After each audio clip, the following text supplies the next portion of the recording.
In this training video, we want to talk about the topic or answer the question, does God really hear and care? What makes us think that God does not hear and care about our situation? Well, first of all, the situation is not changing. We have been facing this situation and there seems to be no motion in the ocean. The situation looks hopeless. You have tried to change the situation. You have tried to bring resolution to the situation. You have tried to deal with the circumstances, and it's overwhelming to you. It is hopeless. The situation is growing worse. Instead of things improving because of what you are trying to do, your biblical responses, the situation just appears to be growing worse day by day. And then the situation has been going on for a long time. The psalmist expresses this frustration in Psalm 13, where he cries out to God, "How long, O God, will this situation take place?" And a dozen other questions we hurl at God in the form of why questions. In Exodus chapter 3, verses 7 to 9, as our springboard text, this tells us God does hear and God does care. The Lord said, "I have surely seen the affliction of my people who are in Egypt, and have given heed to their cry because of their taskmasters, for I am aware of their sufferings. So I have come down to deliver them from the power of the Egyptians, and to bring them up from the land to a good and spacious land, to a land flowing with milk and honey, to the place of the Canaanite and the Hittite and the Amorite and the Perizzite and the Hivite and the Jebusite. Now behold, the cry of the sons of Israel has come to me. Furthermore, I have seen the oppression with which the Egyptians are oppressing them."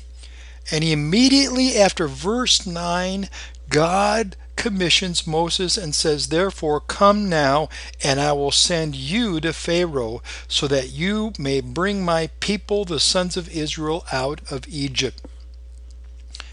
Moses kind of argues with God about why him, and will the leaders of Israel believe him, and God reaffirms and reasserts the following in verses 16 and 17.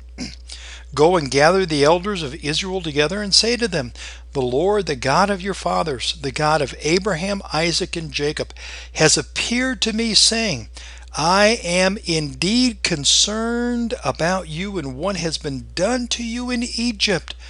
So I said, I will bring you up out of the affliction of Egypt to the land of the Canaanite and the Hittite and the Amorite and the Perizzite and the Hivite and the Jebusite, to a land flowing with milk and honey." Do you hear God repeatedly say, "I have seen the affliction. I am aware of their sufferings. I have given heed to their cries. I will deliver them from the oppression"? But that raises a question, why does God delay? If God hears and God sees, then why doesn't God answer more quickly or immediately? Why does God delay in answering my prayers for deliverance from this awful situation that I'm facing? Well, first of all, deliverance is about God's glory, not my comfort. Deliverance is about God's glory. When will God get the most glory? By delivering me from the Egyptians in my life, and will bring me out into a broad, spacious place flowing with milk and honey. It's all about God's timing, that He gets the glory. You see, Moses would try to deliver the Egyptians in his own strength by killing the Egyptian taskmaster, and wind up, as we see here, waiting 40 years until God trained him. The deliverance is about God's glory, not my comfort. Deliverance is about my character development, not my comfort. Moses had things to develop in his life as he waited for God. to deliver the Israelites. There were things that had to be developed, and he is known as the meekest man in all the earth. That patience that he learned in tending Jethro's sheep out on the mountainside would come in handy as he worked with 2.5 million of his brethren as he led them across the desert and around the mountains toward the promised land. Deliverance is about my character development, not my comfort. So God is delaying because it's not time for his glory. Remember, Jesus at the wedding feast of Canaan told his mother, "It is not time for me to reveal myself." And it's about my character development.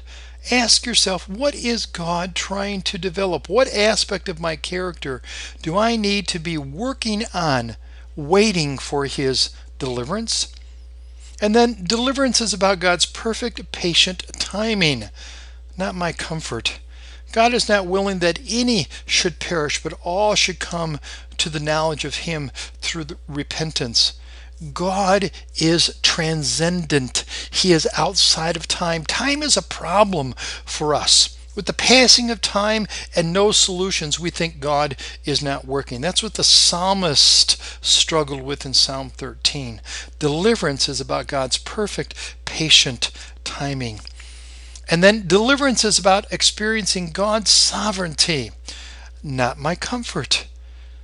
As I look for the complete control of God, seasoned to the abundance of his tender love and his full knowledge of the situation that I am in, I want to experience to the fullest God's complete sovereignty, that I have been delivered by him and him alone, and not by my efforts.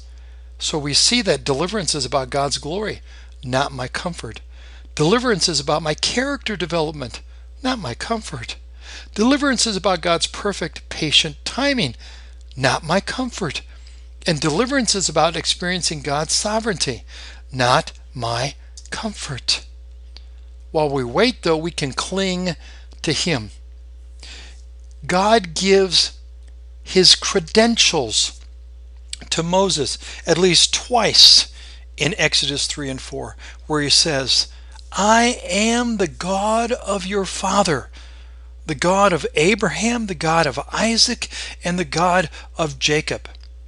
Is God just giving his resume of who he has been Jehovah to, starting with Abraham and then his son Isaac and then his son Jacob? Is that all that God is doing? No. God is reaffirming that he is a covenant keeping God. He made the promise to Abraham that he would bless Abraham with land, seed, and blessing. He ratified that covenant in Genesis 15 with Abraham. He reasserted that promise with Isaac and then again with Jacob. God introduces himself to Moses and introduces himself to us while we are waiting in these difficult circumstances. I am the covenant keeping, covenant promise making God. I will fulfill my word that I've given to you, but you must trust me to do this because I will do it in my timing. God is a covenant keeping, faithful God.